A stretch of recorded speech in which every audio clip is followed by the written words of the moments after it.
You know what? It's okay to be you.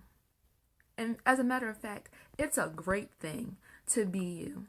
And I'm talking about the authentic you, the you that God created you to be. I know for myself, for a long time, I ran and I hid from the person that I knew God called me to be because I was afraid. I was afraid of giving my opinion because what if people rejected it? I was afraid of speaking up and saying what God called me to say because what if people got upset? What if they got angry and left? What if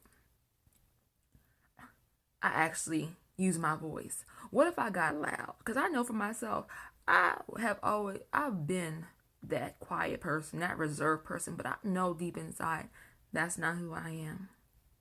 I know that there's more to me, and God has been breaking me out of this shell of shame, of fear, of being afraid, the fear of man.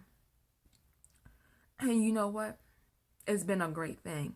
And of course, there are going to be people who don't like the real you, who don't like the authentic you because that fake you, that false you has kept them in their comfort zone. That silent you has kept them and has been enabling them to continue in that lifestyle that they know isn't right. They know isn't pleasing God. That you that comforted that lie, that you who just portrayed just complete falseness. And you know what? Jesus, you think about the example that we have in Jesus and how he didn't allow the opinions of people to keep him from being who he knew God created him to be, from saying the things he knew the Father called for him to say, from doing the things that he knew the Father called him to do. You think about when in the book of John, and when he said something and people, they couldn't receive when he was talking about eating his body, and they couldn't receive that word. They refused to receive that word. He didn't say, okay, I'm sorry, come back, I take that back. No, he said, if you can't take it, go. If you can't follow, go. And his testimony about himself, it wasn't his testimony, it was God's testimony about who God said he is, and he lived it out. People are going to come, people are going to go, but you know what? The most important thing that we can do is to fear God. Because you know what? That's who our judge is. That's who we'll have to face at the end of this life is God himself. And he is looking for, you think about that, he's looking for a perfect church, a mature church, a church who will be who he says you will be. He wants us to be our true selves. And there's too many people living a false life. I know that I've lived that for way too many years. And now God has been breaking me out of this shell, breaking me out of that fear of man.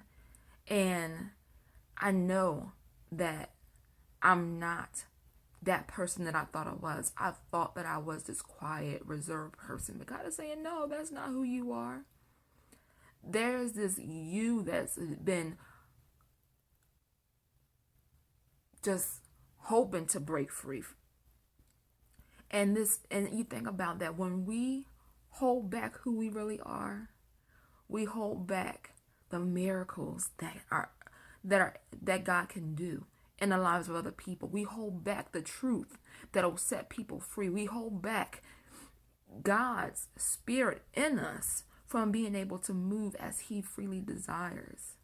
So be free. Allow this year, 2017, to be the year of your breaking out, of your breaking loose from insecurity. And know that you are enough. Know that when God created you, he said that it was very good. Know that you are created because you're created in his image and after his likeness. And just like in the book of the Song of Solomon, when I think it's chapter 4 verse 7, when the bridegroom spoke over his bride, he said, you are altogether beautiful and there is no flaw in you.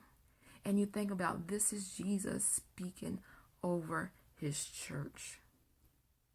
He wants us to be free. He wants us to be authentic. He wants us to be who he created us to be, so that he can be glorified. So be free to be you. Don't allow the enemy to lie to you. Don't allow the fear of man to hold you back. Be free. Live in the fear of God. Live in that reverential fear where you know it's not about being afraid to approach God, but it's being afraid that you don't want anything to get between you and his relationship. So be free. Amen.